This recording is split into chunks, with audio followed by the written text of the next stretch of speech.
Boa tarde a todos, bem-vindos ao Instituto Estação das Letras e ao concerto de poesia, esse concerto que a gente realiza com a curadoria e com a parceria da revista Malar Margens, que é uma revista, como estávamos até pouco falando, nesse cruzamento de conversas, né, que é uma das nossas revistas de divulgação da poesia contemporânea, e não só da contemporânea, mas principalmente da contemporânea que se faz no Brasil.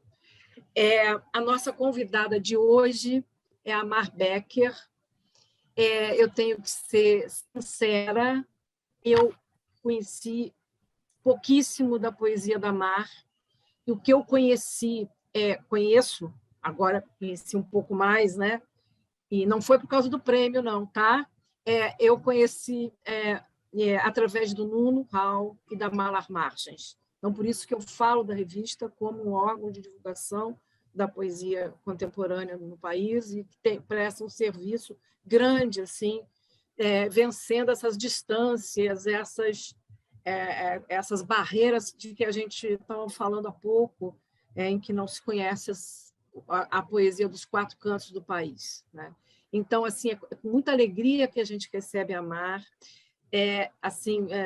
felizes porque estamos aqui com essa poeta que, nesse momento, né, foi uma das indicadas do prêmio, finalistas do prêmio Jabuti, que a indicação é um prêmio, considero, sim, importante.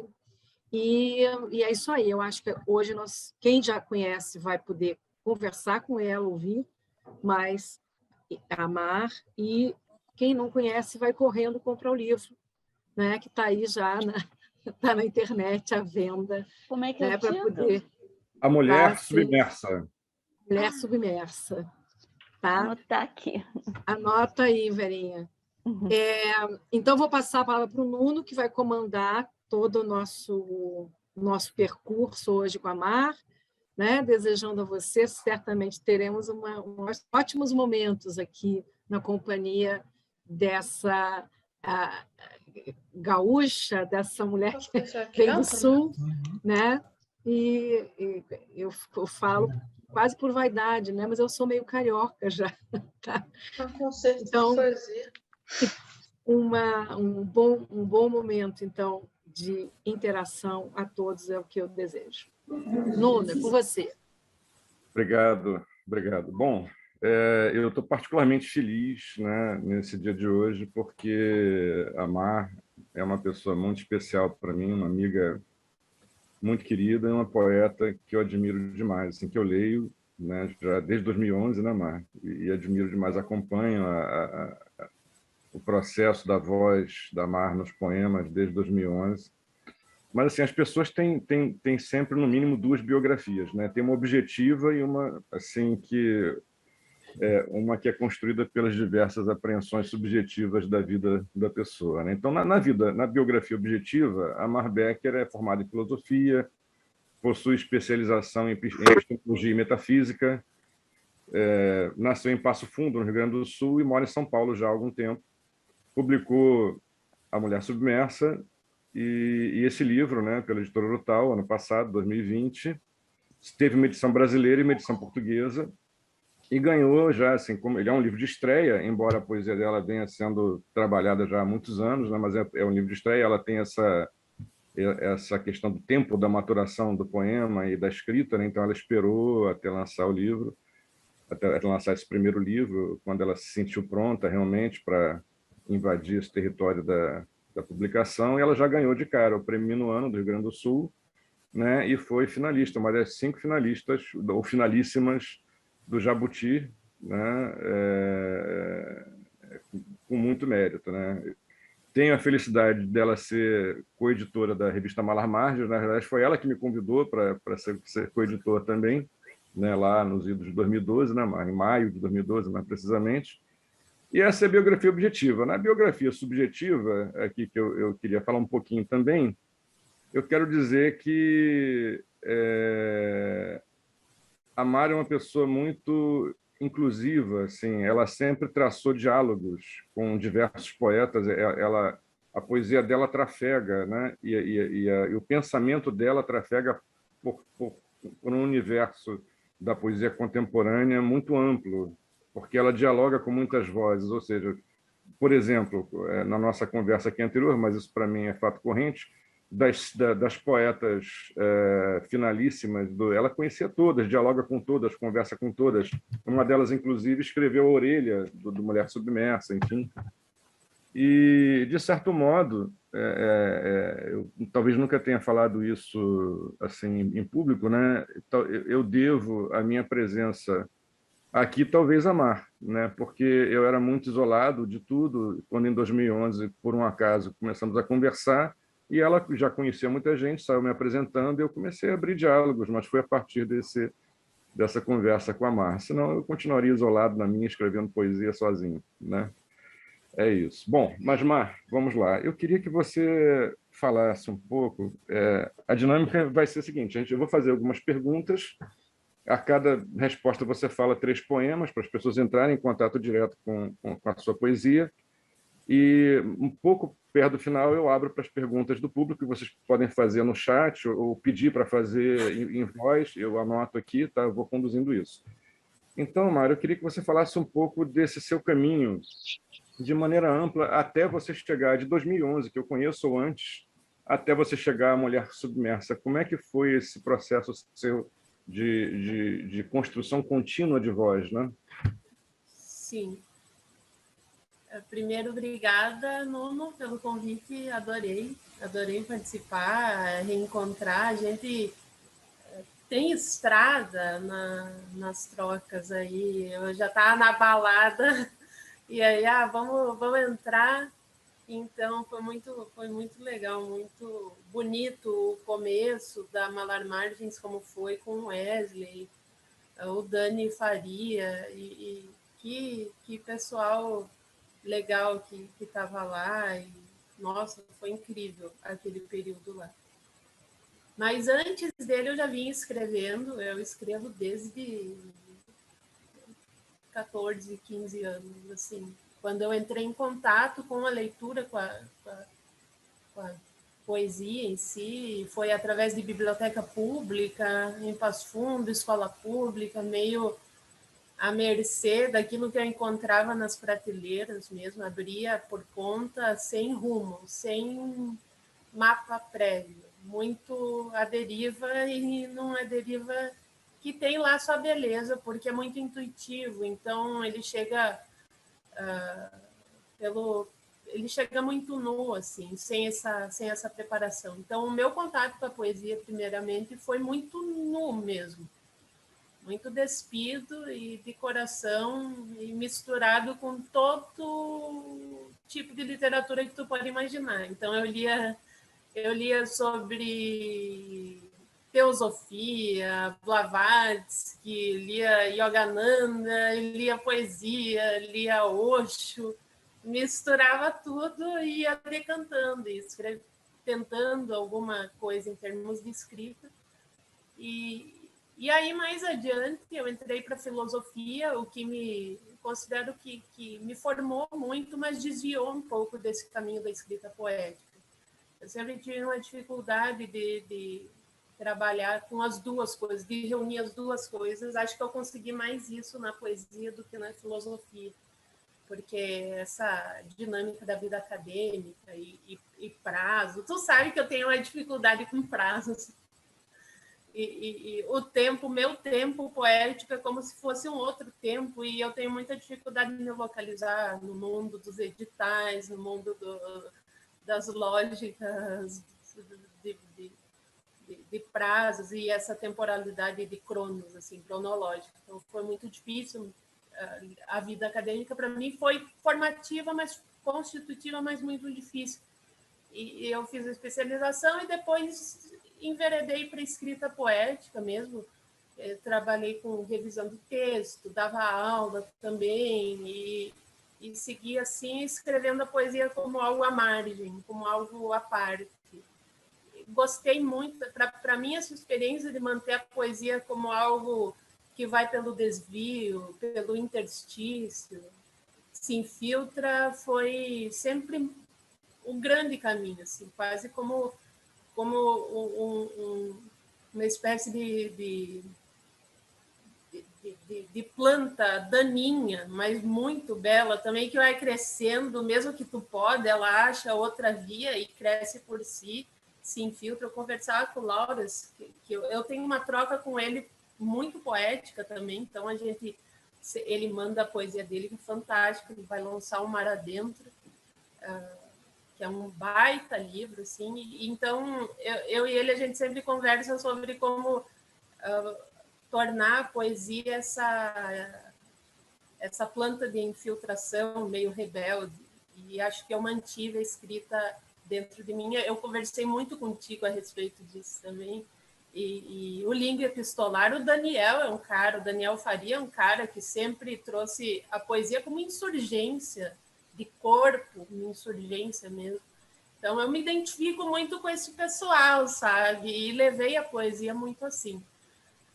O primeiro, eu considero que em termos de marcação, de marco inicial dos temas da mulher submersa, o primeiro texto que marca esse início foi aquele que se chamou no começo, Perséfone, porque eu tinha essa leitura da mitologia grega e gostava muito dessa figura que ia para o outro lado, né? E tinha um limiar ali de conversa com os mortos. Então, acho que esse poema que está lá no caderno As Filhas, as Mães, as Avós, é um poema que fala sobre uma noite que passa pela boca das mães e atravessa a boca das filhas e vai para a boca das bonecas. E termina como um ciclo escuro de perpetuação da fome. Um poema geracional que transita por gerações e chega ao inanimado, tal a força dessa travessia, tal a força desse sangue que atravessa até a matéria bruta, a matéria não viva, e se encalacra nas forças ali da casa, nas paredes, nas bonecas, no acrílico, nos batentes, nas janelas, nos vidros. Então, é uma difusão ali, uma dissolução do corpo da mulher com o corpo das filhas e o corpo da casa. Esse poema nasceu em 2012 para 2013. E ele tinha uma outra forma, tinha um outro título, tinha uma primeira parte que eu deixei aqui nos meus rascunhos. Eu tenho coisa de 2.000 rascunhos num blog que está fechado, mas eu trabalho nessa dinâmica de escrever e reescrever. Tu conhece muito isso, já foi até criticada por isso, assim, tu trabalha muito no texto, aí tu reescreve e tal. É um pouco meu jeito, eu lido com o poema como uma continuidade, um poema contínuo. E mais adiante, a partir desse tema, que é um núcleo, acho que é um núcleo fundante da mulher submersa, é esse núcleo mãe, filha, avó, como o mesmo rosto, ou uma esfinge, tríade, que tem 3 faces e que também se mescla com as faces das outras mulheres que estão ali pelo livro, e considero que foi um primeiro ponto de partida para te ver. Eu fui publicar ele ano passado, né? Então, assim, foram coisa de 7 a 8 anos de trabalho, e deixei muita coisa de fora em que eu ainda tenho trabalhado também. E se eu pudesse fazer um caminho, eu diria que foi esse, de início na mulher submersa.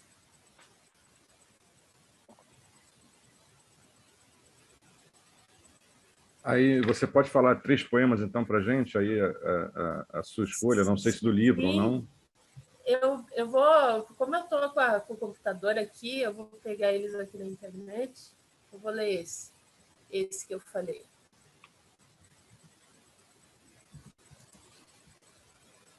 Esse é que eu me referi, né? Isso.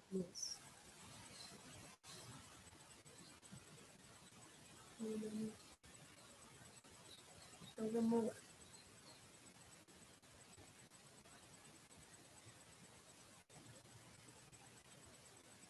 Eu e minha irmã tínhamos cada uma boneca que era como filha. E essas cuidávamos com um zelo sem medida. Nas noites de frio, deitávamos elas nas nossas camas para dormirem juntos. E havia toda vez um beijo de boa noite, e pelas mãos íamos cercando seus corpinhos de pano com relâmpagos. Éramos muito meninos, os cabelos ainda finos, como se feitos por bichos da seda. Na pele, os sinais da lua, do eclipse. A sombra no púbis, no umbigo, o sono respirando nos lábios entreabertos. Uma mesma noite atravessa os anos, pela boca da mãe até nossas bocas, e das nossas bocas até a boca das bonecas, num ciclo de perpetuação da fome. Resta sempre uma palavra muda na minha boca, sempre a mesma palavra trazida da infância, dissolvendo-se na boca como uma hóstia.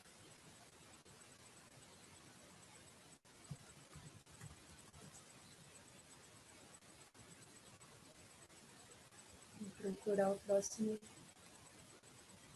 Ele está por aqui também.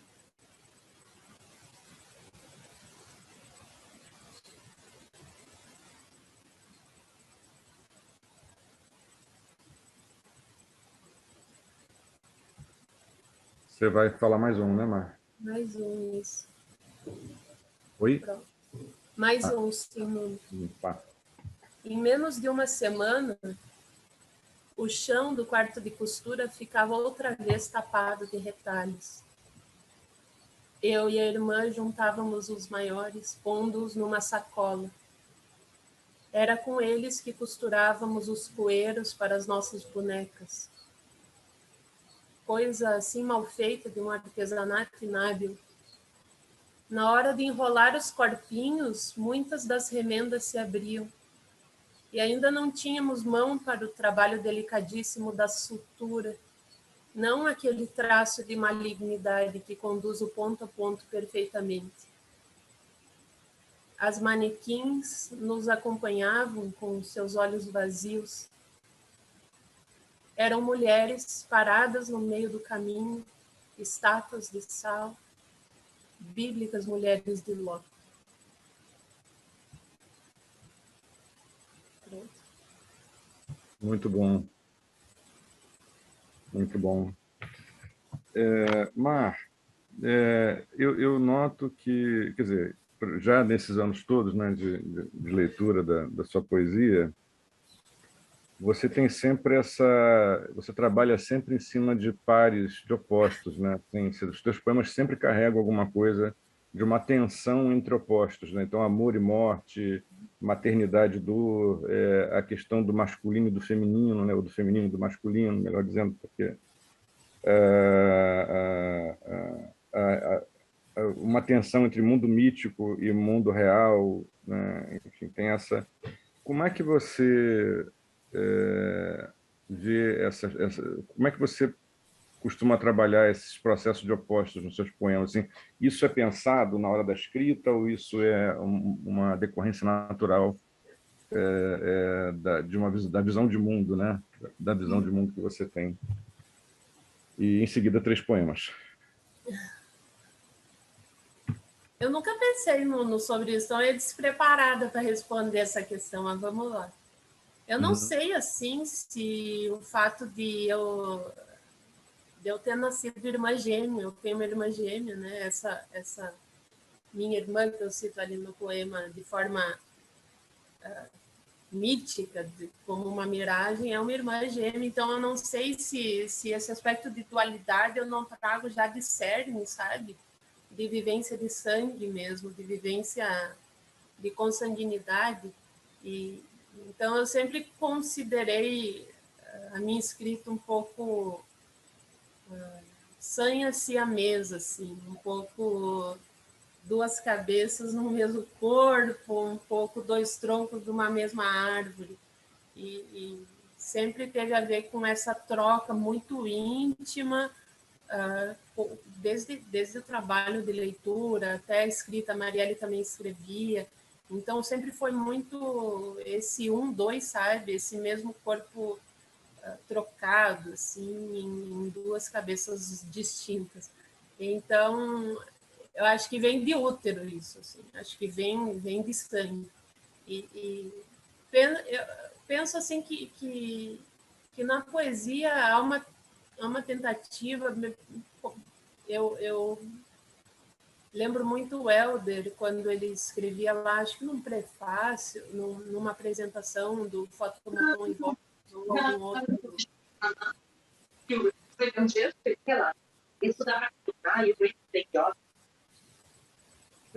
Só um minutinho, gente. Alguém está com o microfone aberto? Aí eu pediria que fechasse, se possível. Tá? Obrigado. Marco, pode falar. E me coloca um pouco do lado do Helder aí, quando ele fala que há uma busca de tornar o alto e o baixo mesmo, né? Ou de transpor o arco que divide as duas águas, eu digo, o céu e o mar, né? Transpor e ir para um início de mundo meio numa espécie de formação de cosmogonia, né? Então, eu sinto que a minha escrita trabalha com os opostos nesse sentido, como um atravessamento daquilo que vai desde da pedra, do humus, do inanimado, da terra, e atravessa. Acho que é uma visão de mundo, né, também. Acho que revela de mim esse holismo, sabe? Uma busca mesmo quase religiosa, sabe? Não é, eu falo sem medo, que é uma busca religiosa mesmo, assim. Eu tenho uma escrita que já foi muito comentada a partir dessa chave de leitura, mas eu também me identifico que é uma escrita um pouco mística mesmo, sabe? Me encontro muito com Juan de la Cruz, com Daniel Faria, que são esses poetas. O Daniel Faria, e eu digo português lá, o outro Daniel Faria, não o nosso Daniel Faria. O José Tolentino Mendonça, que é um poeta também com esse que é o português, que não é o Tolentino daqui, mas é o outro Tolentino também. Então, eu me identifico muito com essa busca da poesia como uma busca de vida também, como uma busca mística, assim, não está apartada. Então, não acho que é um jogo de regras a se seguir, eu não separo, sabe? Para mim, a feitura da ficção do poema é uma feitura biográfica também, é autoficcional. E a busca do poema é uma busca religiosa para mim. Por mais fora de moda que isso esteja, eu sou anacrônica, eu seria dita como assim, está fora do tempo, nesse sentido, mas eu pago esse preço, sabe? Porque não consigo fazer diferente. Então, é uma busca mística mesmo, e eu considero que esse juntar o alto e o baixo passa por aí, por essa alma que não consegue apartar o corpo, o êxtase de corpo do êxtase, o que quer que seja essa outra coisa invisível, inominável e que cala dentro de nós, cala a voz. Né? Tem aquele ensaio do Agamben, né, que é muito simples, muito bom de ler, inclusive, sobre o contemporâneo, em que ele fala isso, né, Mar? Que o bom poeta escreve contra o século, escreve contra o tempo, ele não está em consonância com o tempo, ele está justamente nesse processo de dissonância com os aspectos do presente. Então, pagar esse preço é bom, né? É um bom preço para pagar. Sim. Né? Às vezes dói um pouco, mas a gente continua, não tem, né? Não tem outro jeito. Não tem jeito. É para ler, então? No... Sim, fala 3 poemas. Se você puder, a Lila Maia, nossa querida amiga aqui, pediu 2 poemas seus, A Teu Lado e Sal.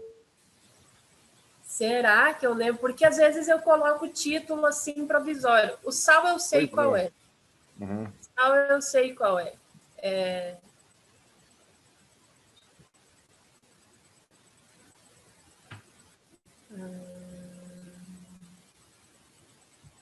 Eu acho que eu não dei esse nome. Eu acho que é esse aqui. Resto Sal.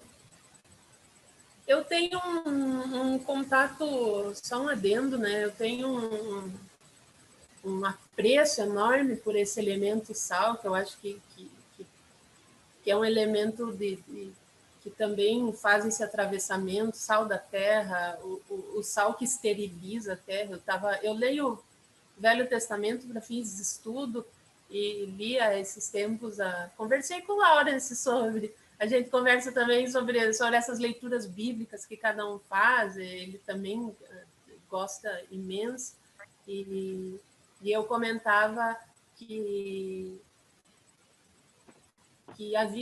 comentava com ele sobre o episódio da filha de Jefté, que ficou não iria deixar linhagem e saiu pela terra, iria ser morta por uma dívida que o pai dela tinha com Yahvé. Então ela pediu um tempo antes, assim, tudo bem, eu aceito ser imolada, ser sacrificada, mas antes deixa eu lamentar, chorar o fim da minha linhagem.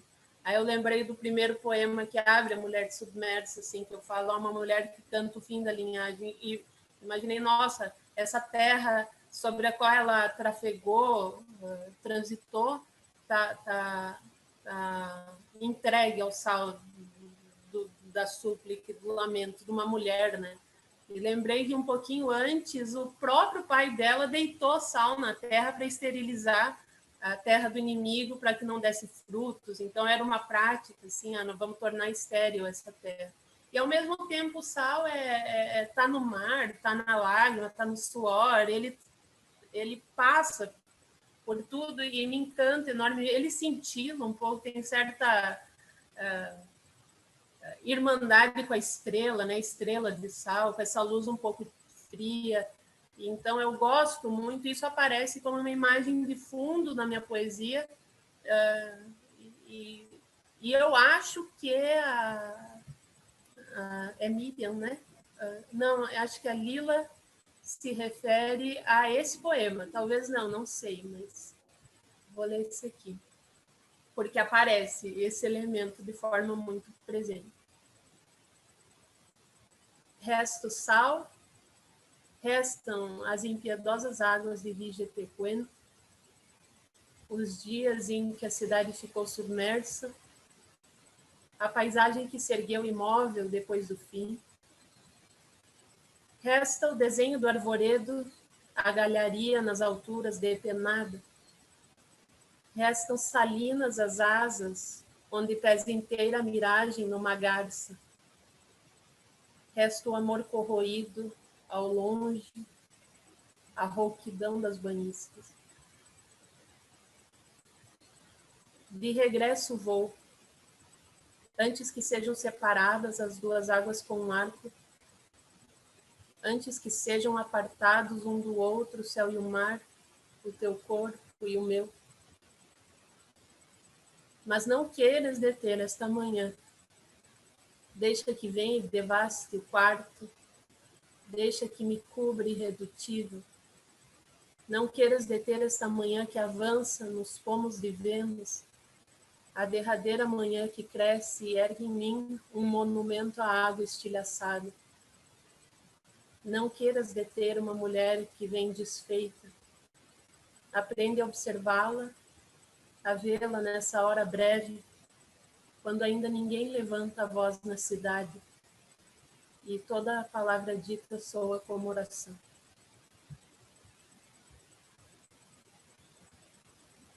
Então, é um poema com três partes, e todos eles trazem um pouco desse elemento de sal. Sal do mar, sal das águas salobras de Vigetequen, a cidade submersa, o corpo da mulher. Esse poema Ao Teu Lado, você provavelmente mudou de nome, já não tem Vamos mais ver. esse... Às vezes eu procuro aqui nas palavras ao teu lado.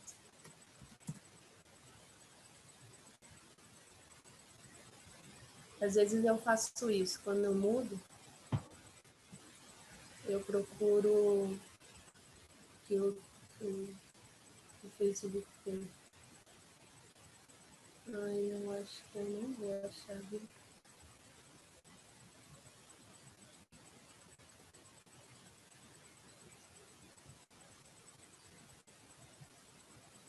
Se ela conseguir trazer um trechinho aí, de repente eu encontre pelo trecho. Tá bom, então, Lila, tá feita a encomenda. Vê se você consegue um trecho Se para ela, gente. se ela lembrar Fala um algum outro, trecho. fala um outro poema, então, para a gente passar para uma outra questão. Como eu estava falando dessa dimensão mística Uhum. do poema, da minha poética, eu vou ler o Caderno das Miragens, que tem 3 pequenas partes, e, e eu acho que ele é um poema que traz essa travessia do, do imanente até o transcendente, para usar 2 palavras opostas também, e que estão ali, e que dizem respeito a esses contrários que tu trouxe. Aqui, especificamente, tem uma oposição entre temporalidades, o tempo do efêmero, o tempo do frêmito, daquilo que é passageiro, em contraposição a um tempo sem tempo, a um tempo de eternidade, a uma estase de tempo, ou aquilo que seria o de longa duração, né? O moroso. Então, acho que é um poema que passa por aí, e eu tentei trabalhar ele de forma de expor os versos sem uma continuidade que às vezes me agrada muito e que pende um pouco para a prosa, para o verso longo, para a prosa poética. Aqui não, aqui eu trabalho o verso disposto um sobre o outro, e a composição do poema se dá por um entrecruzamento de imagens, em que uma imagem se sobrepõe à outra como se fossem pequenos quadros ou um serzir de versos curtos, e um prisma o outro, sabe? Então é um poema bem especial para mim, porque ele tem essa inovação na forma. Não sei se é inovação, mas ele tem uma forma muito própria também. Acho que não é inovação porque eu já vinha trabalhando assim, mas ele é daqueles raros na minha escrita. Eu gosto mais de misturar prosa e poema. E aqui não, aqui eu trabalho com o poema especificamente. Educar os olhos, cegá-los, aprender tudo pelo mar que espelha o céu, que não tem fim. Deus é a terceira margem, a partícula de sal, o grão de areia. Os chineses colocavam pérolas nas bocas dos seus mortos para que fizessem boa travessia. No mar de eternamente, da pérola de eternamente, o barco não cessa de partir. Perde-se, reencontra-se. Há no México uma espécie de borboleta que tem asas transparentes, a Greta Octo. Viver é olhar um segundo de mundo através de uma asa. Vento sobre vento, assim diz o I Ching no hexagrama 57. Li esses dias que o I Ching é um dos livros mais antigos da humanidade. 3.000 anos de existência, talvez até mais. O nome livro disse que vem do latim liber. Daí também vem a palavra libélula. Na palavra, o silêncio. O ideal de um livro é que seja escrito numa asa. Uma estação que se vai, as janelas semiabertas, as casas, a chuva, o céu impermanente que nos escapa e surge e some na água empoçada na calçada. Um fim qualquer, começo. As cinzas dos nossos mortos espargidos, o pó que se espalha no voo da mariposa.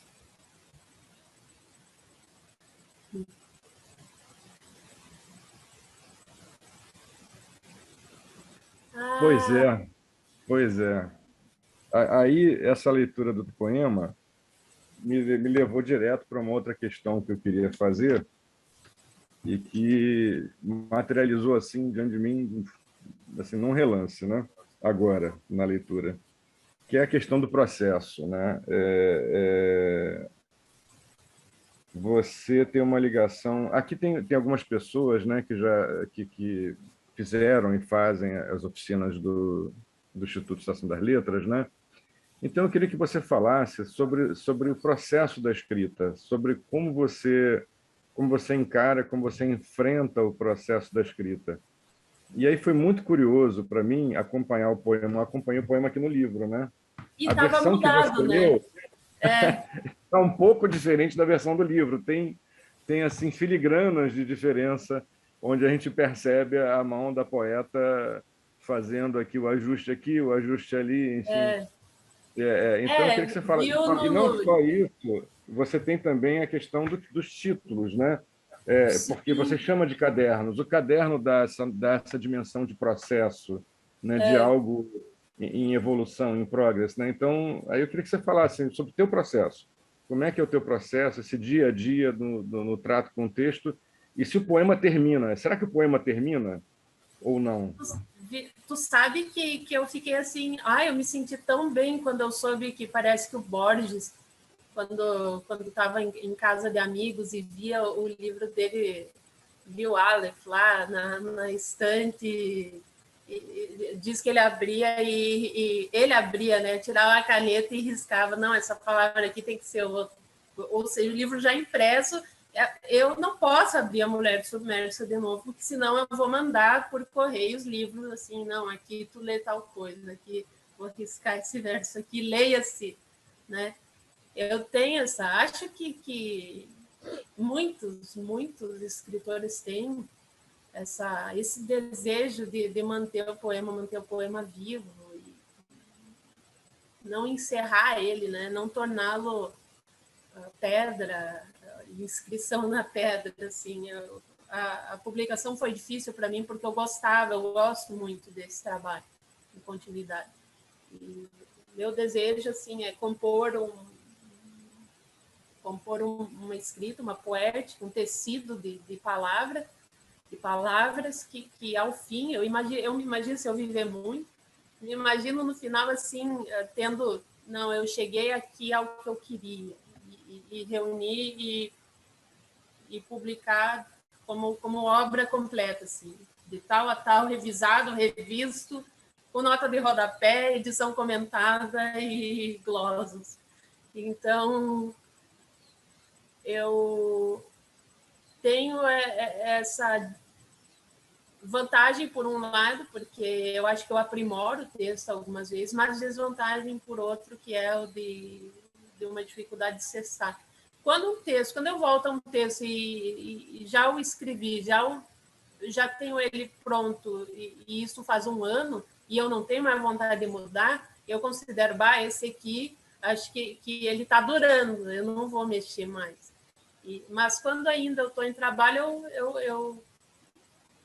quando em curto tempo eu ainda mexo, eu sinto, eu não terminei e quero mexer, e penso em republicar de uma outra maneira, sabe? Até chegar àquele lugar que eu acho que é um equilíbrio mesmo, ou um equilíbrio num lugar muito à deriva, que é esse lugar da linguagem, né? A linguagem é fluxo contínuo, assim, é rio de Heráclito, não permanece Então, conseguir chegar a uma exatidão meio tipo a Orídeos, assim, aquela exatidão da palavra real, que não é suave, mas que se chega, que se consegue ali no poema alguma fresta e se atinge, se alcança. Eu acho que essa é uma busca, em mim é contínua, eu não abro mão disso, assim, não me importa muito que o livro tenha sido publicado, eu vou fazer isso, me dou essa liberdade, faz parte do meu processo de trabalho. Muitas vezes, quando eu estou fazendo isso num poema, abre-se outro. Então, eu escrevo, estou mexendo, aí vem a ideia, não, isso aqui daria... Essa imagem é muito potente, ou ela tem enredo por si, ela tem um corpo, e eu vou abrir outro arquivo de Word, vou abrir outra aba ali no blog e vou começar a desenvolvê-la. E então, esse desdobramento de um poema em 2 e de 2 em 4, e essa árvore de muitos galhos que vai surgindo, muitas vezes se dá dessa maneira. Por isso também eu não abro mão, porque é um pouco o modo como eu trabalho. E outra coisa que eu não abro mão é de trabalhar com muita coisa ao mesmo tempo. Então, é muito difícil que eu esteja num projeto de poema, num só. Claro, às vezes eu passo 1, 2 dias, 3 dias ali naquele, mas eu tenho aqui, se eu fosse compartilhar a tela, vocês veriam, assim, eu não compartilho que tem os pontos de interrogação do que eu não sei ainda o que fazer ali nos versos, assim, não vamos mostrar o trabalho sujo, deixa ele para mim que eu estou lá naquele pântano onde eu me entendo um pouco. Então, isso me deixa muito mais tranquilo. Tem sempre pelo menos 3 projetos em paralelo rodando. Assim, e aí, de repente, um para um pouco, o outro não está muito naquele clima, aí tu vai para o outro, e daquele outro surge uma outra coisa. Não sei, já falaram que é um pouco de desatenção, que é essa mente da geração não sei o quê, e agora tem XY não sei do quê, Z, mas é um pouco o modo como eu funciono mesmo. Deixo, às vezes, o YouTube ligado ali e o Facebook também. E aí lembro uma palavra, abro um outro arquivo para anotar. Gostei dessa palavra, que palavra sonora, bonita, interessante. Então, assim, é muito, muito caótico mesmo. E uma coisa se mescla na outra. Assim, vai por contagem, sabe? Uma coisa como que toca na outra, tem pontos de contato, assim, círculos concêntricos que vão se abrindo. O Renato Franco, que está aqui nos assistindo, tudo bom, Renato? Ele fez um desdobramento dessa questão da seguinte forma, que eu queria que você falasse para a gente. Sobre esse processo de revisar e reescrever várias vezes o poema, com o passar do tempo, o poema vai naturalmente deixando de fazer sentido para você, já que cada dia somos pessoas diferentes, quase que preferindo se compromissar mais com o porvir do que com o impulso inicial para escrever um poema, ser mais fiel com a poesia do que consigo? Eu costumo, assim, não fazia isso antes, mas eu costumo guardar agora as versões. Versão 1. Ou deixo no mesmo arquivo, mas abaixo, sabe? Então, copio e cola mesmo, só para ir vendo o percurso, o desenvolvimento. E isso me ajuda um pouco a recuperar esse impulso inicial de escrever, né? Agora, eu não tenho muito... não funcionam. Raras vezes aconteceu de vir assim o poema em jogo, sabe? Eu mantenho o poema como que na rédea curta, assim, gosto de estar farejando ele bem de perto e de manter com ele um flerte lento ou uma dança macabra meio lenta, sabe? Uma milonga bem tangueada, como diz o gaúcho. Então, não tenho essa dimensão da inspiração do ser tomada e vai. Esse impulso inicial comigo, ele existe como um flerte com o poema mesmo. Um flerte que é lento, que é uma cama vasta, assim, vai, se alonga por dias. Então, o meu corpo é devagar no escrever, a minha mão é lenta no escrever. E o impulso inicial, na verdade, ele é muitas vezes um sussurro, é um arrepio, assim, um eriçar de matilha, sabe? E vai aos poucos mesmo. E acho que eu me identifico mais com esse modo de escrita de mão morosa mesmo, de tempo sazonal, em que as coisas vão frutificando aos poucos, e aí outra coisa vai morrendo. É muito feminino isso, assim. Uso o termo com cautela aqui, mas eu digo muito fêmeo mesmo, porque é um tempo de corpo mesmo, é um tempo lento, em que tu vai sentindo as coisas muito na intimidade, sabe? No escuro delas. Então, é esse meu modo de trabalho, assim, um pouco dessa maneira. Eu acho que essa palavra é fundamental, né? Também, você acha que vê a escrita como trabalho humano, né? Assim, escrita é o trabalho humano dedicado sobre um objeto, que é o poema, Sim. e E que tem necessita de... atravessamentos, né? A gente tem atravessamentos. De repente, tu tá lá, tu tem uma imagem que te atravessa, assim, eu também. Sim. E isso vem, ou assim, algum verso se impõe, né? Eu estava relendo aqui um poema que eu escrevi esses tempos, que o primeiro verso dele veio assim como uma pedra posta, sabe? E isso acontece, assim. Depois ele veio como ideia, e eu fui desenvolvendo essa ideia que eu achava que ia terminar de outro jeito e terminou de forma inusitada para mim. Mas são esses momentos de inspiração, eles não vêm como esse jorro, eles vêm como uma fresta que se abre assim na madeira e se vê uma entreluz, uma tremulosência. É delicado, sabe? É muito delicado mesmo.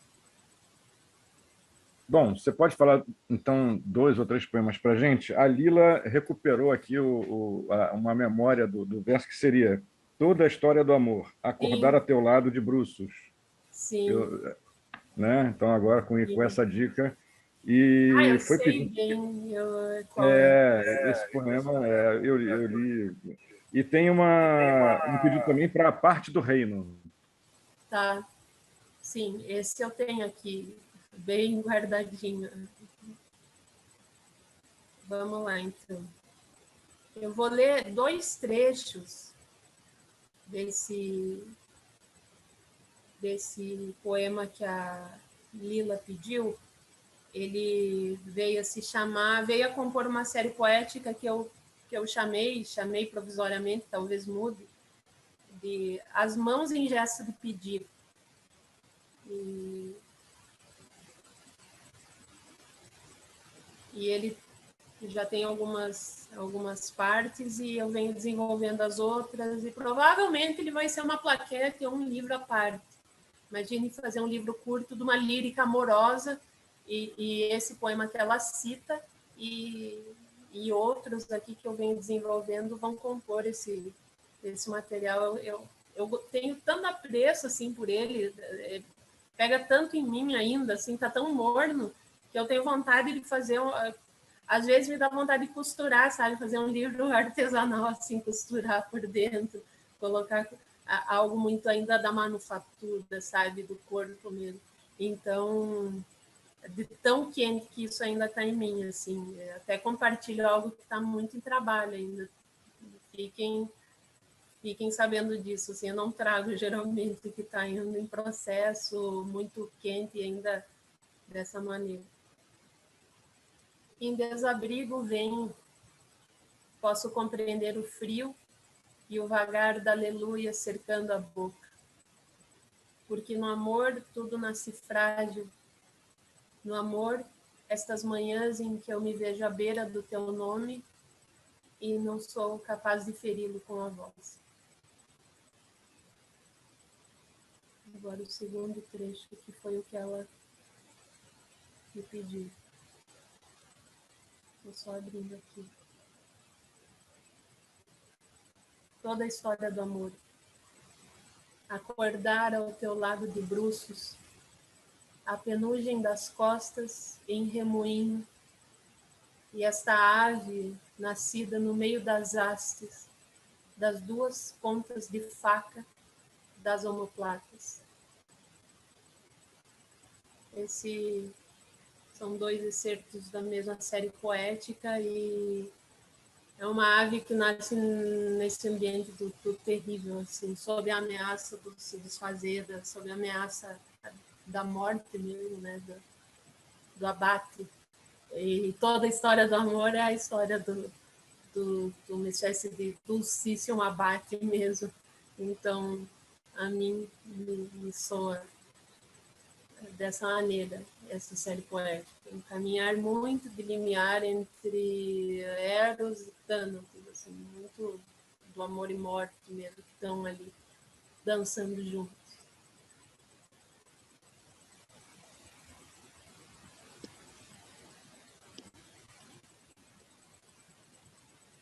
Eu não estou escutando, não.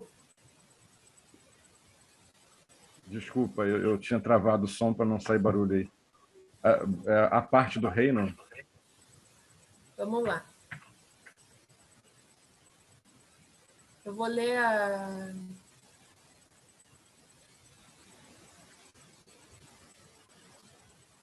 Deixa eu procurar aqui na... A parte dele que você definia. Eu ia pegar aqui no Instagram, mas eu vou pegar no Face, que aí eu... É longo, né? Ele é um pouco mais longo. Começa do começo e vai até um pedaço que você acha bom. Tá? Não, ele... Achei já. Esse poema, ele traz em alguns momentos um diálogo com o que eu faço com a poesia escrita por mulheres contemporaneamente.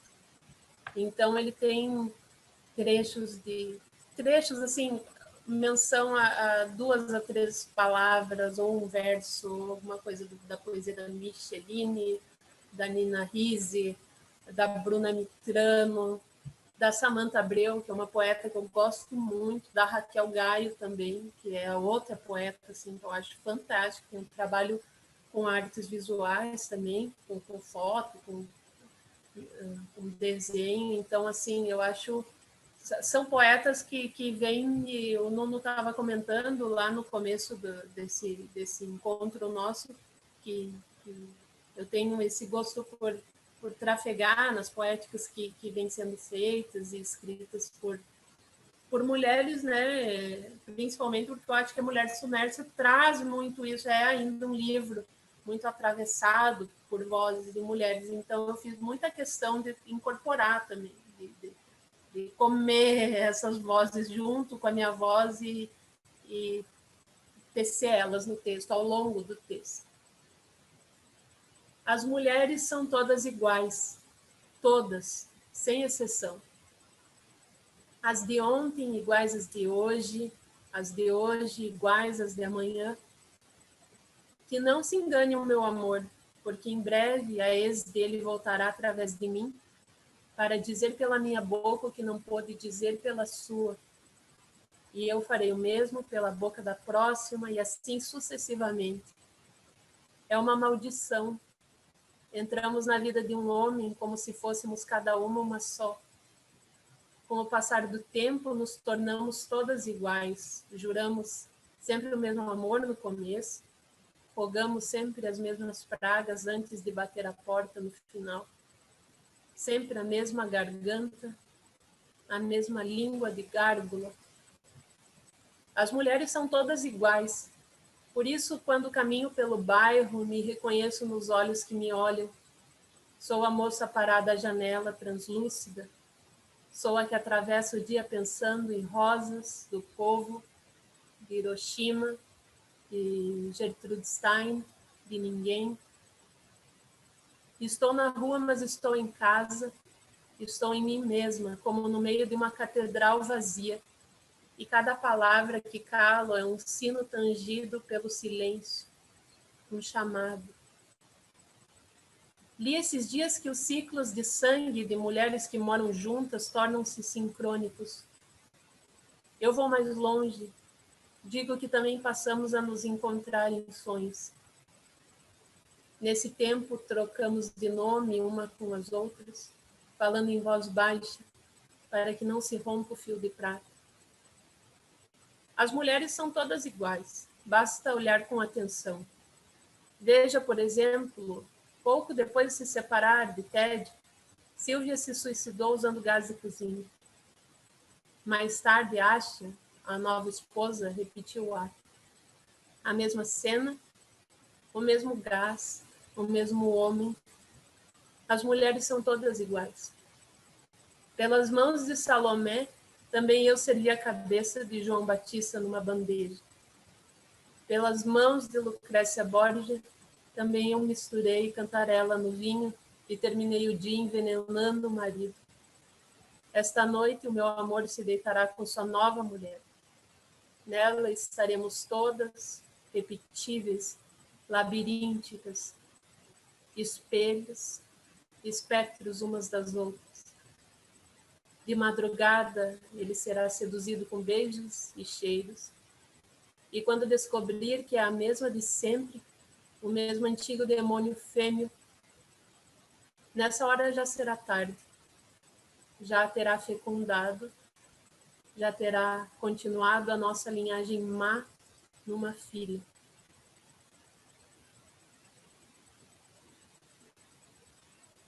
É uma paulada, né? Muito forte esse poema.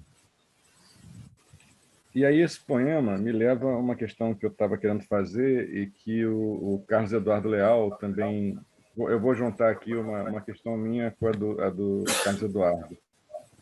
Ele diz, Mar, você tece o feminino das dores ancestrais através do amor, amor à palavra.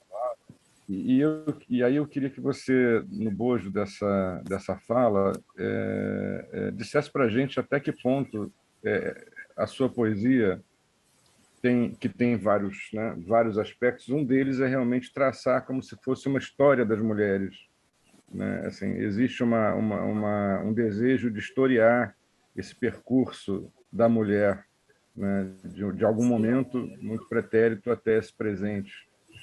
sim, E aí depois fala 3 poemas para gente. tá bom. Eu vou trazer também novamente, porque está muito misturado. A minha vida e o poema são muito mesclados, assim. Então, eu vou trazer um dado biográfico também, porque eu acho que elucida muito essa questão. Eu venho de uma família em que a presença da mulher é muito forte. Né? Eu tenho uma mãe muito poderosa, muito tentacular, assim, toda a polva vai se abrindo em tentáculos, e uma irmã gêmea também, e sou neta de uma avó que eu não conheci e que está muito marcada como ausência dentro da família, né? Ela está marcada por uma história que foi contada errado, que ela tinha se suicidado, por isso a presença das suicidas também dentro da minha escrita, assim.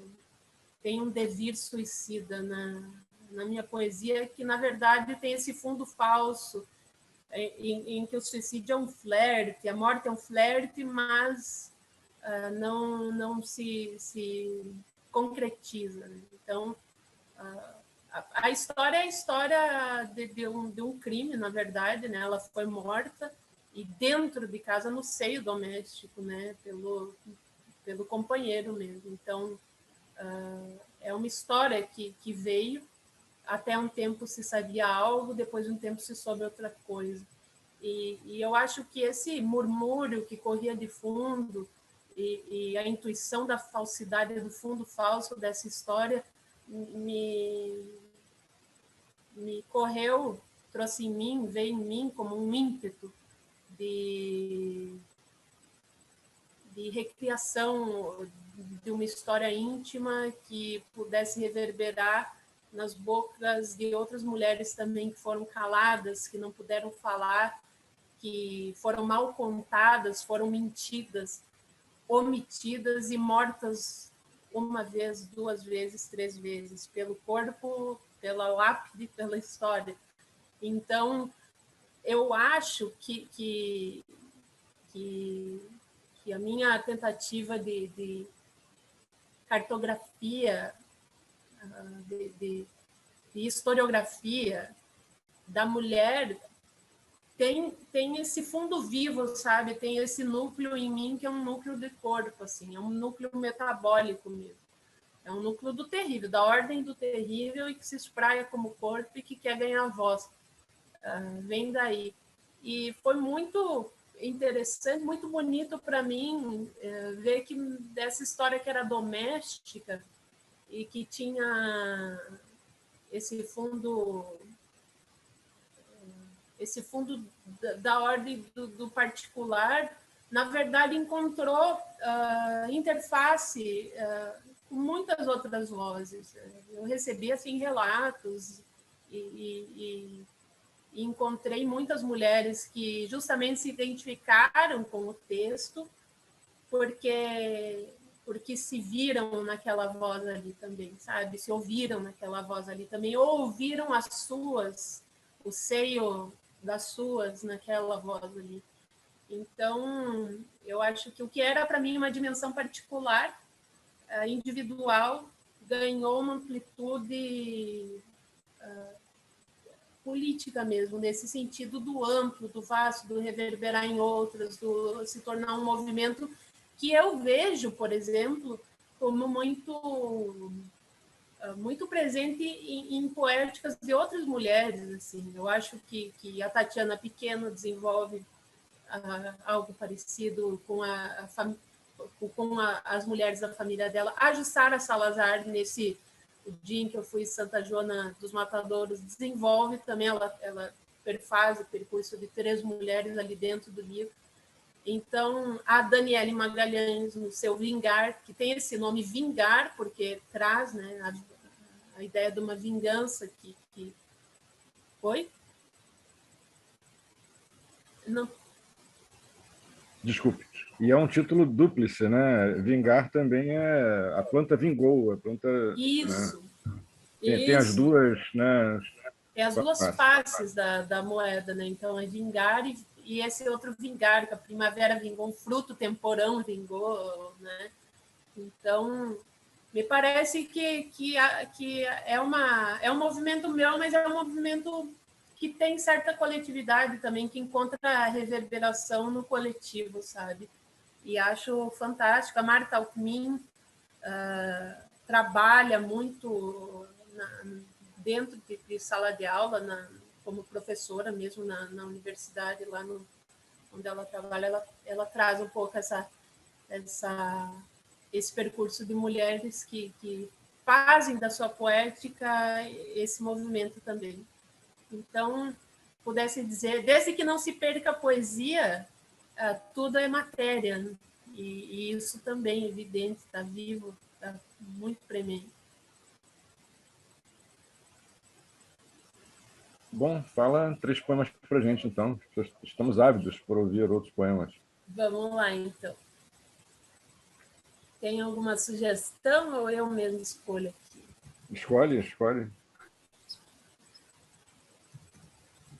Eu vou ler, já que a gente tem falado sobre os mortos e os mortos que foram mortos 2, 3, 4 vezes e iriam ser esquecidos não fosse uma outra voz que se insurgisse.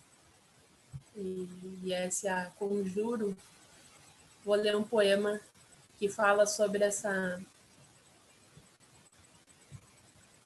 permanência, essa premência, essa gravidez mortuária dos mortos dentro de uma família, dentro de um lar, de uma casa, e como eles têm essa soberania e demoram a padecer. E acho que curioso que esse poema que eu vou ler, ele nasceu, eu falava isso no podcast com a Lilian Sais, ele nasceu de uma experiência oposta, nasceu da experiência de eu não ter muitos objetos dessa figura feminina, dessa avó. Eu tenho dificuldade de chamar de avó porque para mim não tem rosto, não tem foto, não tem imagem. Então ela é uma figura, eu digo, ela é a mulher sem face dentro da minha escrita. Eu tenho escrito alguns outros poemas para tratar dessa, mais meter a mão na massa desse rosto sem face, sabe? Então, esse poema aqui, que começa com os vivos morrem logo, são os mortos que morrem devagar, ele veio da experiência oposta, de não ter objetos para a elaboração de um luto, não ter objetos para circunscrever um morto. Então, o morto se espalha, a morta se espalha. E a Lilian perguntava, que bonito, e ela comentava sobre a possibilidade de se enlutar e chorar os mortos a partir daquilo que eles nos deixam. Eu digo, esse poema nasceu do avesso dele. Ele nasceu da impossibilidade de chorar uma morta a partir daquilo que ela deixou, porque ela não deixou, ou porque acabaram com aquilo que ela deixou. Então, ela é uma tentativa de invenção de uma morte. É uma tentativa de revolver essa terra até tocar em algum corpo possível, sabe? Os vivos morrem logo. São os mortos que morrem devagar. São os mortos que seguem morrendo depois que os velamos, que os enterramos. Passam-se dias e ainda fios de cabelo espalhados pela casa. Passam-se meses e ainda vemos o livro, o marcador guardando o fogo da última palavra lida. Passam-se anos e descobrimos na gaveta um pedaço de papel. São lentos os mortos. Demoram-se nisto de se revelarem em poucos nomes de bilhetes. São lentos como é lento o amor, como é lento reconhecer uma letra que nos faz pensar nas mãos, como é lento imaginar as mãos que nos fazem lembrar o pulso, como é lento pressentir o pulso que nos atravessa como sangue.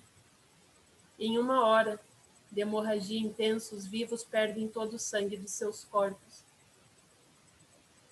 Os mortos, no entanto, continuam sangrando por décadas, por gerações. Sangram como menstruo no meio das mulheres da casa, no silêncio compartilhado entre mãe e filha, entre duas irmãs. E topamos com seus rostos através de outros rostos. Não só os da família, mas também daqueles que cruzam por nós na rua e que não conhecemos. Nós sempre acabamos encontrando nossos mortos por aí. Eles acham um jeito de voltar, de permanecer. Eles acham um jeito de surgir num sorriso, na cor que certos olhos assumem em tardes mais luminosas. Num gesto breve qualquer. Os mortos estão vivos.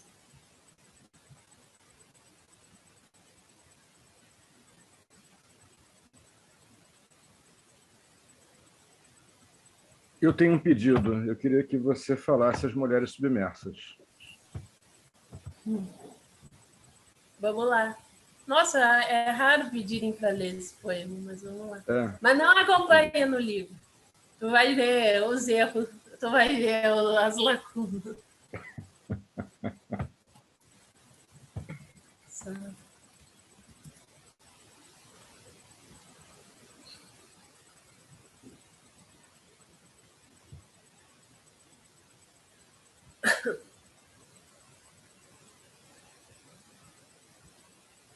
Sempre imagino Safo com cabelos longos, muito longos. Penso na noite em que ela cai do penhasco de Leucade, o corpo afundando na água e os cabelos indo e vindo com a correnteza. Penso também num cardume, centenas de peixes miúdos atravessando os cabelos, a lentidão líquida. Um mergulhador que observasse tudo a certa distância diria que os fios de tão longos fundam no mar uma nova espécie, uma nova galeria de algas. Dias depois, o cadáver chega à costa, levado pelas ondas. As mulheres da ilha aproximam-se, Safo enrolada da cabeça aos pés, aos fios do seu próprio cabelo escuro, como se vestindo um manto, e o manto todo feito em pedraria de escamas, de restos de peixes dourados, de tão morta, Safo, tão luminosa. Virgínia, eu também moro a 100 metros da água, Eu também sei que no meio da pedra, o escuro, toda pedra diz das ruínas do império onde nenhum pulso. As pedras do bolso do teu casaco, Virgínia, elas eram como pássaros no fundo da tua submersão de peixe abissal. Estamos em agosto, a noite vem cedo.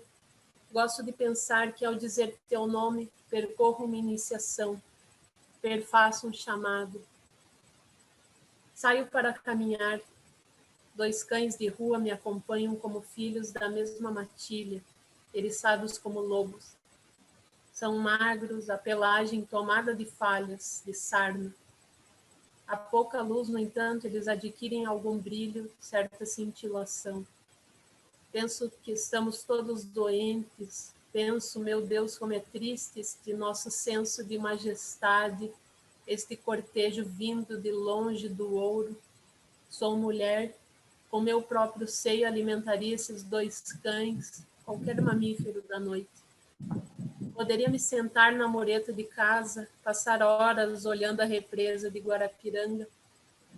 Poderia viver uma eternidade, assistiria as estrelas morrendo com a mesma devoção daqueles que um dia viram o leite e o mel manar do céu do deserto.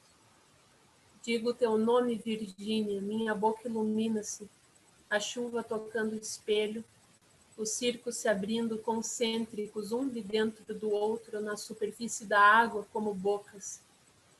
Minha voz canta teu corpo de mulher submersa, meu réquiem, teus cabelos. O azul dos olhos de Ana Cristina César, esse azul de origem, dos dias em que Deus ainda não havia separado as águas com o arco, o céu e o mar eram um só. Em 1 milênio as águas terão devorado a linha do horizonte. Em 1 milênio todos os mares rebentarão num único mar, aos pés de Ana Cristina César, na praia de Copacabana.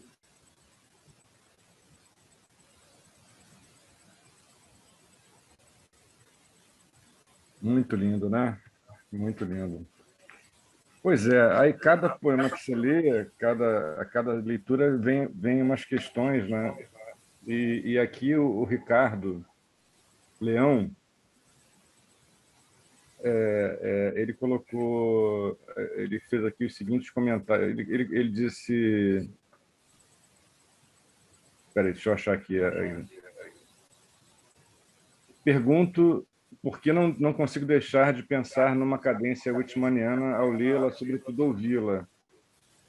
E aqui ele coloca... Bom, é isso. Eu queria que você falasse um pouco, brevemente, porque é uma questão muito técnica, né? Mas muito breve a gente passasse a leitura de outros poemas, mas é uma questão que me punge, né, sempre na leitura da poesia hoje, que é essa relação da poesia com a prosa, né? E a sua poesia tem uma relação muito íntima com a prosa, né?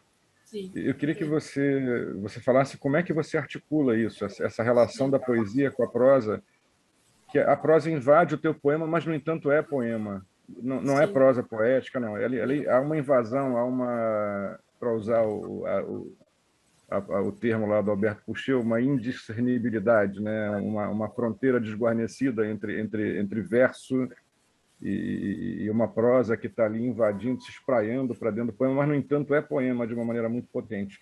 Como é que você vê essa relação? E aí fala mais poemas para a gente. Já fui muito criticada por não respeitar o poema, o verso do poema, o verso, sabe? O verso, aquela entidade, o verso. No entanto, eu sigo assim, para mim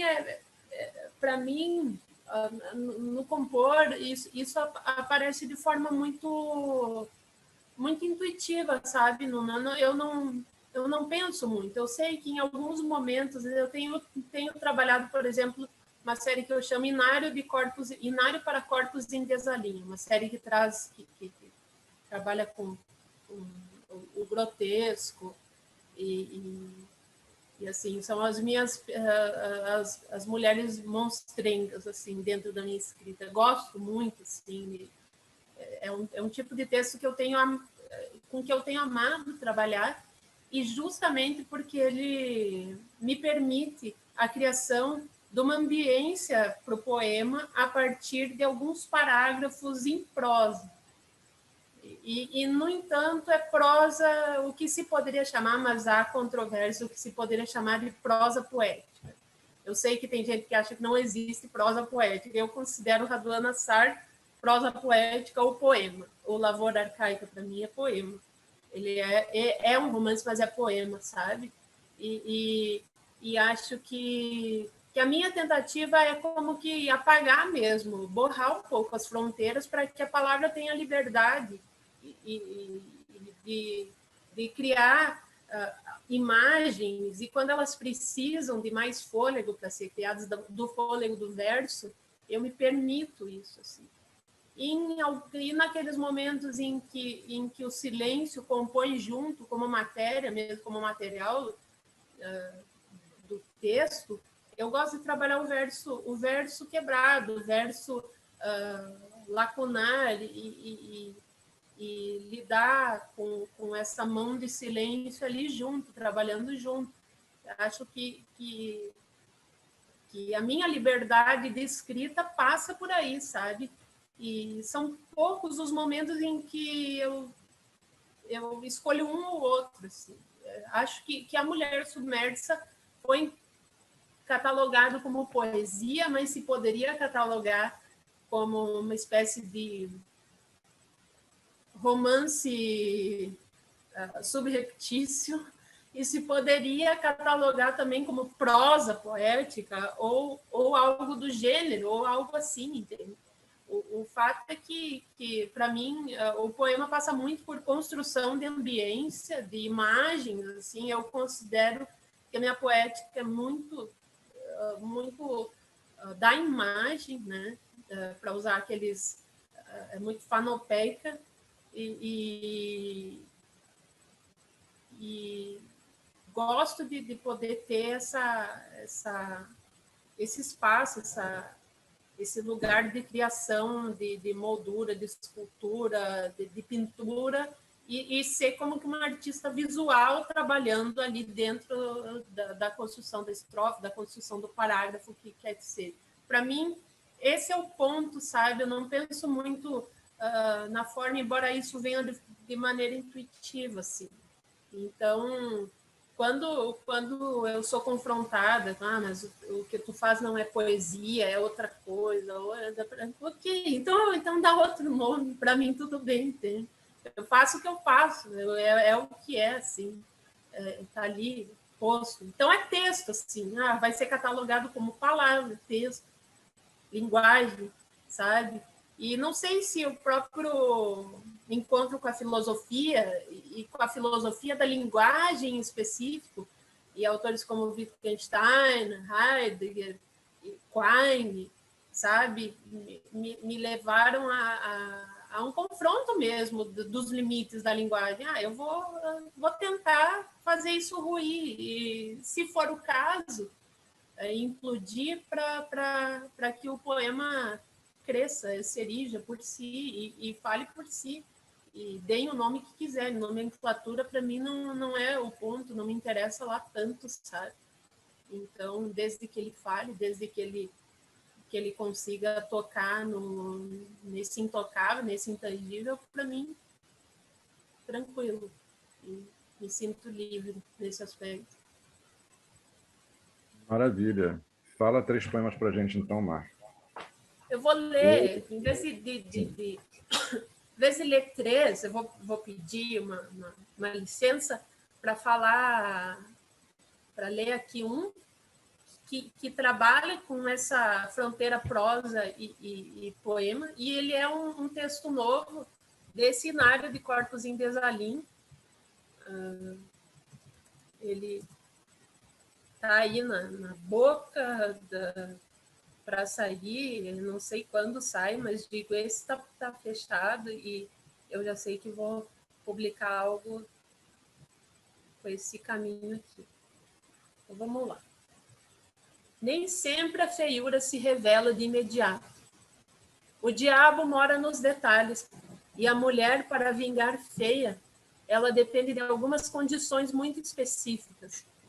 Em instantes em que o jogo de luz e sombra desnuda, digamos, algum gesto mais brusco, cavidades, verrugas, joanetes, narizes que até podem ser delicados de um ângulo, mas que de outro sugerem algum desalinho, um desvio de septo.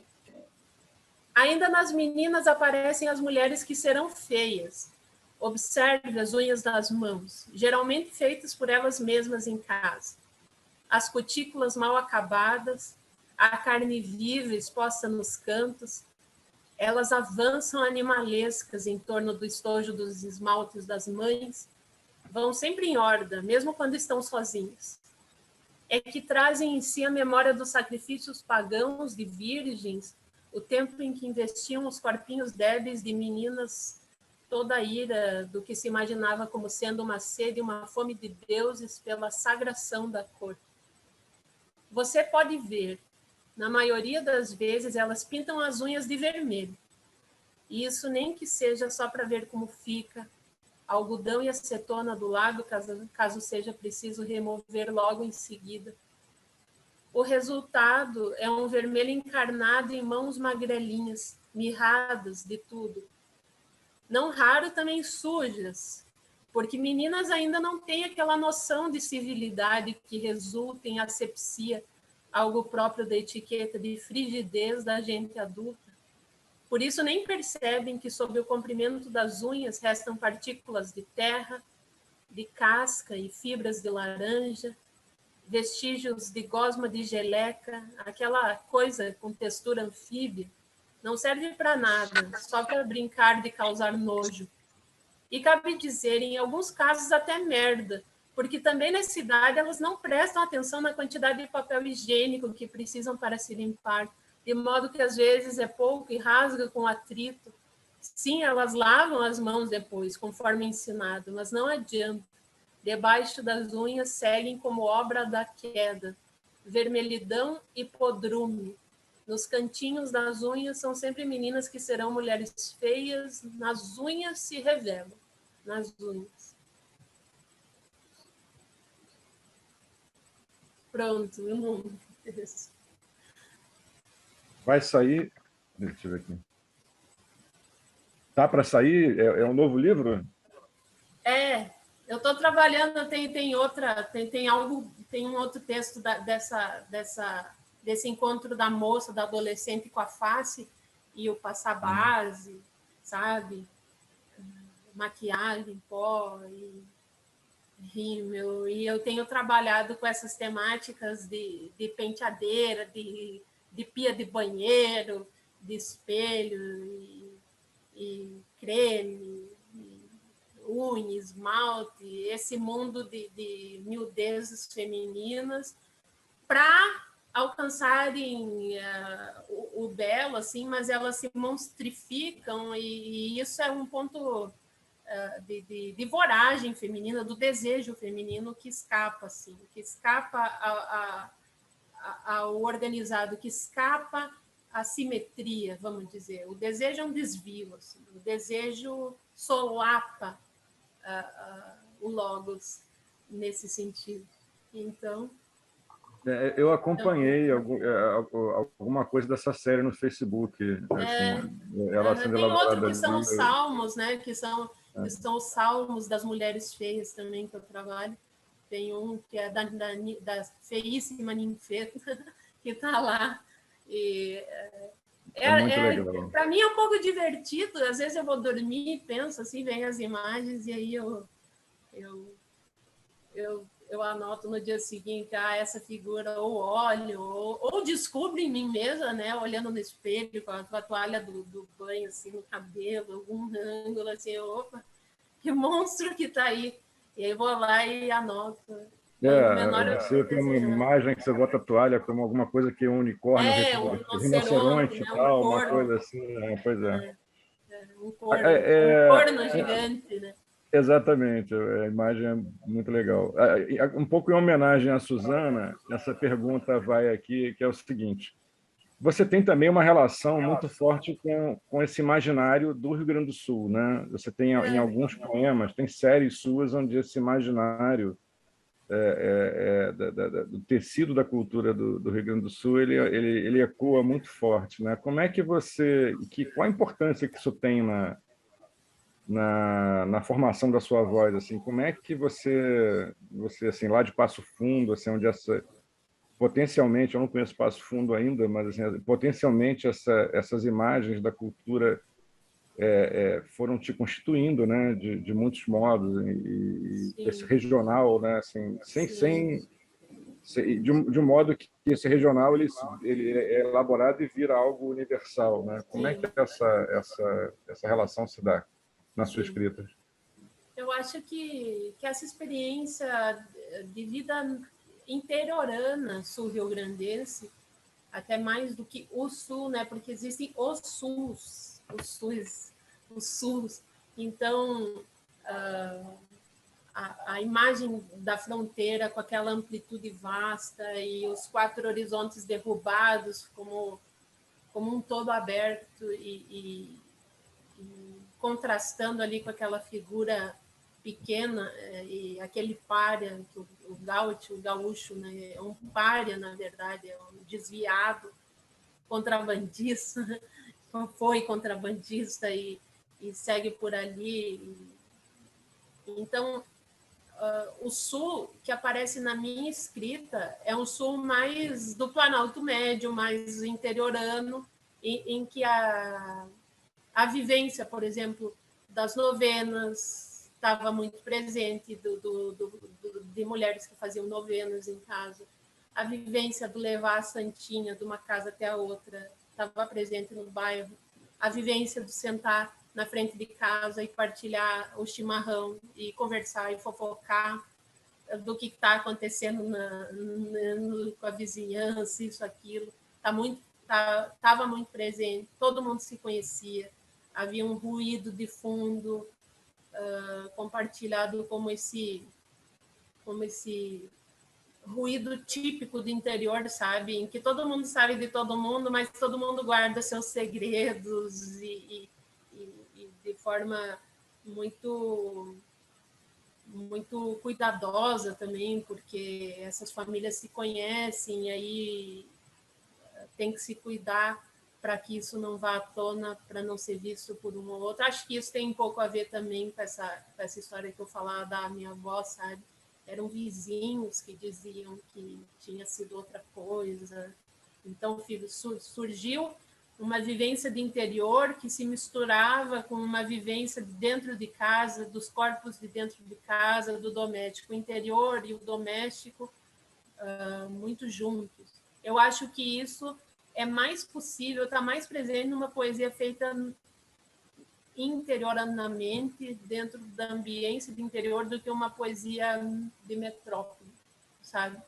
E, e, e esse imaginário do Sul, especificamente do Pampa, para falar agora de uma outra região, ele aparece para mim quase como um peso de céu aberto, assim, essa medida da pequenez em relação a uma natureza que está ali, que é vasta e que se tenta domar e não se consegue. Então, histórias passadas, né, de um cavalo redomão que pinoteou e fulano caiu do estribo e foi arrastado, por exemplo.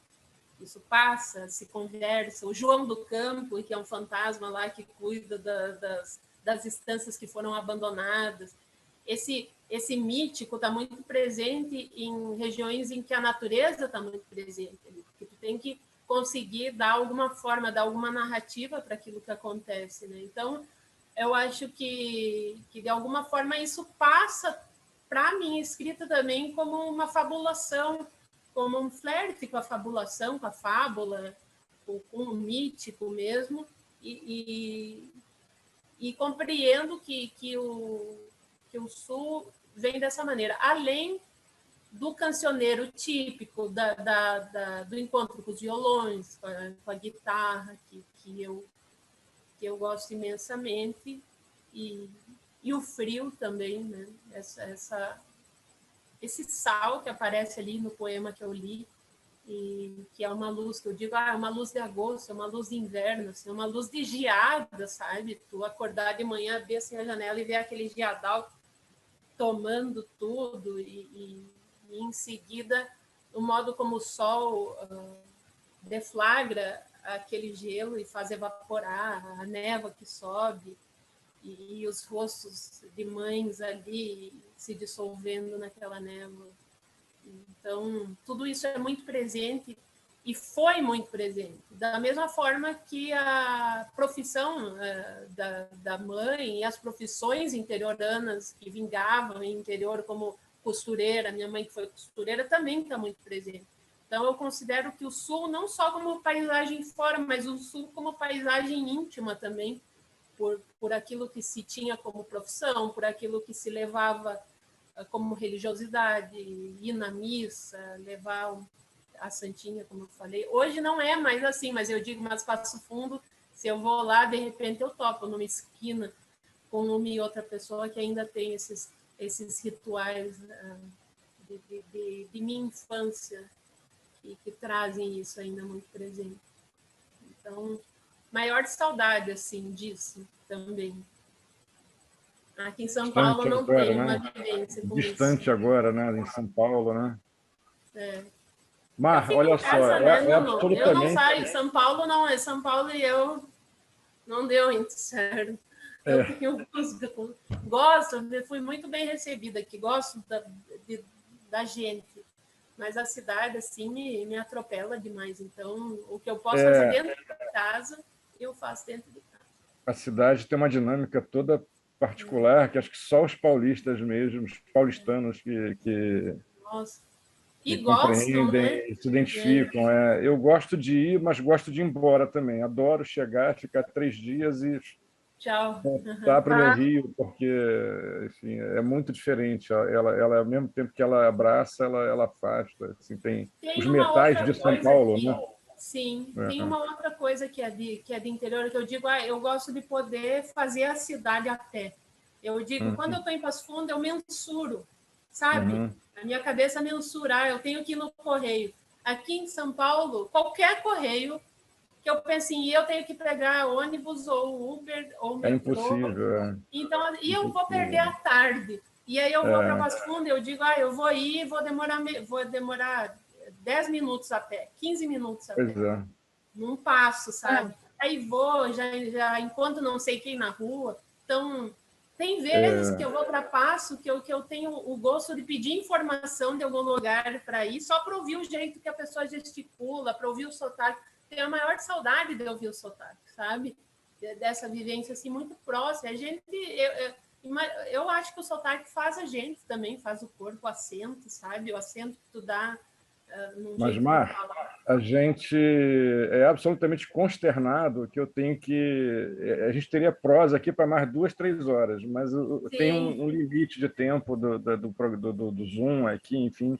Tá. Eu estou assim, queria conversar mais, eu ouvir teus poemas, enfim, ouvir essas falas sobre a escrita de poemas, enfim, mas eu agradeço demais a sua presença, foi maravilhoso, como eu já esperava, eu não esperava nada diferente, assim, foram quase 2 horas de intensa emoção para mim, né? E imagino que para muita gente, para todos aqui, estamos aqui com, sei lá, 30 e tantas pessoas ouvindo, né, atentamente, interagindo, enfim, só agradecimento e felicidade por ter você aqui. Eu vou passar para a Tereza fazer o encerramento, para a Suzana fazer o encerramento, como eu estou emocionado, estou trocando as bolas dos nomes. Passar para a Suzana fazer o encerramento e talvez vou pedir, né, que você fale um poema no final para encerrar mesmo essa tarde. Mar, muito obrigado, eu fico por aqui. Muito obrigado A mesmo. gente sair com a voz da Mar, né? Ecoando assim, né? E também queria agradecer demais, mas muito mesmo, Mar, a tua presença. Eu fiquei curiosa, queria só saber rapidinho, há quanto tempo você está fora do Rio Grande do Sul? Tem 8 anos, é um caso sem cura, assim, não vai mudar. Eu estou há quase 50 no Rio, eu virei cariúcha, sou carioca quase.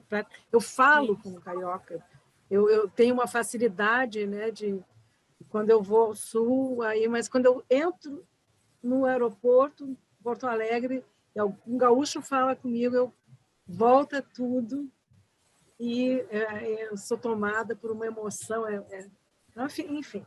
Mas olha, maravilha te ouvir. Eu queria agradecer, né? Queria também convidar vocês, eu queria já, junto com os agradecimentos do Instituto Estação das Letras, né? Também convidar todo mundo para o nosso próximo concerto, que vai ser no dia 16, excepcionalmente vai ser numa quarta-feira. Em geral, nossos concertos são aos sábados, às 15 horas, mas esse de Natal ele vai ser o nosso concerto de Natal, tá? E vai ser dia 16, às 18 horas, com o poeta português Nuno Giudice. Acabei de confirmar, vai ser também um momento muito bom, tá? Então, queria convidar todos vocês, tá? Para estarem aqui. Gostou, Carlos? Nossa, ele é fantástico, né? Fantástico, eu vou assistir também. Venham aqui, vamos fazer. Eu também, adorei. Vou estar, todos vamos estar. Todo mundo vem correndo. E aí, assim, voltando a Mar, né? Queria também... falei, agora eu gostaria de dizer um poema dela para ela, e depois ela fala um dela para nós. É um fragmento, um trecho de 4 notas sobre a leveza. Que título maravilhoso. Assim, é maravilhoso. Aliás, eu estou apaixonada. Está muito... À noite é a parte... O fragmentozinho 2. Quase haikai, talvez. Não sei, não é um haikai, mas... À noite estou sozinha. Sonho com um cavalo azul e o vento varre meu rosto e minha boca cai em desuso. Ai, que lindo! Maravilha, maravilhoso. Esse cavalo azul, essa boca em desuso, né? Essas mulheres com a boca em desuso, tão fortes, né? No seu trabalho, né? E, ao mesmo tempo, essa mistura, né? De filosofia com poesia, com a prosa mesmo, típica da contemporaneidade. É muito bom, Mar. Mar Becker, obrigada, Nuno, por ter trazido a Mar aqui, por ter, né, me apresentado a poesia da Mar. Né? Então, agora passo a palavra para a poeta, tá? E a gente vai encerrar, né? Depois a gente até pode abrir o microfone, viu, Tati, para as palmas, mas enquanto ela fala, o poema... Só uma lembrancinha também para todos. Todos os concertos dessa série estão gravados e disponibilizados no YouTube do Instituto e de Malar Margens também. Né? Então, tem coisas maravilhosas. Quem não pôde ver todos eles foram maravilhosos, como foi esse, será o próximo, né? Só poetas de intensidade máxima, né? Muita coisa boa para ser vista. Um documento mesmo, tá, Marcos? Com você. Eu leio um poema aqui no final, então? Isso, é um poema. Sim. Queremos sair com a sua voz, Mar. Combinado. Eu vou ler algo da produção mais recente também, que vai fazer parte daquele conjunto de poemas a que eu me referi antes, quando eu falei sobre toda a história do amor e aqueles fragmentos que a Lila tinha pedido para ler. E como falei tanto sobre os mortos e a presença dos mortos, a minha escrita eu gostaria de encerrar com a presença do amor dentro do texto também. O amor que vem vindo como vertigem, como irmandade, com raros, mas muito, muito, muito viva e que eu acho que tem sido estímulo para seguir. sabe?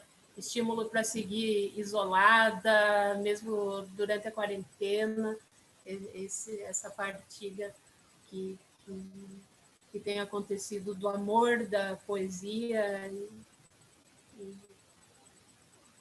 e essas forças de vida fazendo frente a essas outras forças de morte, esse embate difícil às vezes.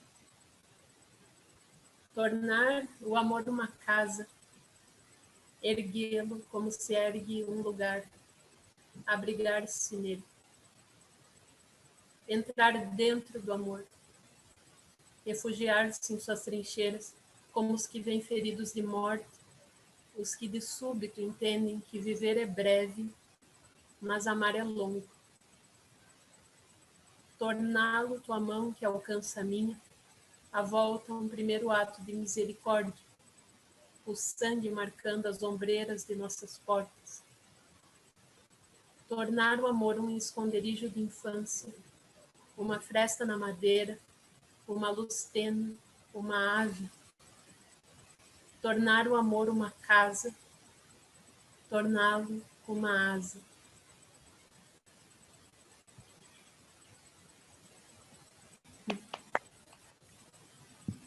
Microfones abertos. Muito bom. Parabéns, adorei o encontro. A poesia dela. Maravilhoso. Mara, é sempre bom te ouvir. Sempre. Desde sempre. Há quantos anos? Muito bom, Mara. Muito bom. Muitos anos. E a Lila Maia, Muito bom. Muito bom. Maravilhoso. Obrigado, gente. Mar. Obrigado, Beijo. pessoal. Obrigado. Obrigado, Mar. Obrigada a você também. Obrigado, Lu, Suzana e a todos aí. Agradeço. Obrigada, Suzana, por ter me mandado o link. Eu Pois sempre é, não, quero, é nunca só- consigo. Eu não sou muito boa com isso, não. Beleza. Maravilha te ver aí também, Verinha. Também gostei. Há tantos anos. E de ver um monte de gente. Aqui a Rosália no Stein, poeta. Rosália, O Rosália. Paco, Alexandre Mara, Lila Maia, poeta, Lúcia Cider, o Paulo Sabino, que entrou, conseguiu entrar, legal, que bom, Paulinho. né, Paulo? Obrigado, obrigado. Estou aqui, querido. minha amiga. Obrigado, gente. Parabéns a vocês, parabéns a Mar. Muito lindo o encontro. Eu não conhecia o trabalho da Mar. Já quero comprar tudo, Chassi. Estou louco para comprar absolutamente tudo dela. Maravilhosa, Mar. Parabéns. Paulinho, viu? tem que chamar a Mar para a estante, viu? Chama a Mar pra estante. Pois é. Vou fazer esse contato Abre mesmo. o olho, abre o Maravilhosa. Não, maravilhosa. Já apaixonei já. Parabéns, maravilhosa. Adorei o concerto. A Mar, acho o máximo. Já conheci, tivemos juntos num sarau, que foi bem legal online. Isso, e adoro a sua poesia, acho super legal mesmo. O Nuno, sempre realizador. E a Suzana, persistência maravilhosa. Muito obrigada por me proporcionar isso. Bom sábado para vocês. Obrigada. Beijo, Obrigada a Rosália. todos pela Tchauzinho. acolhida. Obrigada. Tchau. Vamos nessa. Tchau, gente.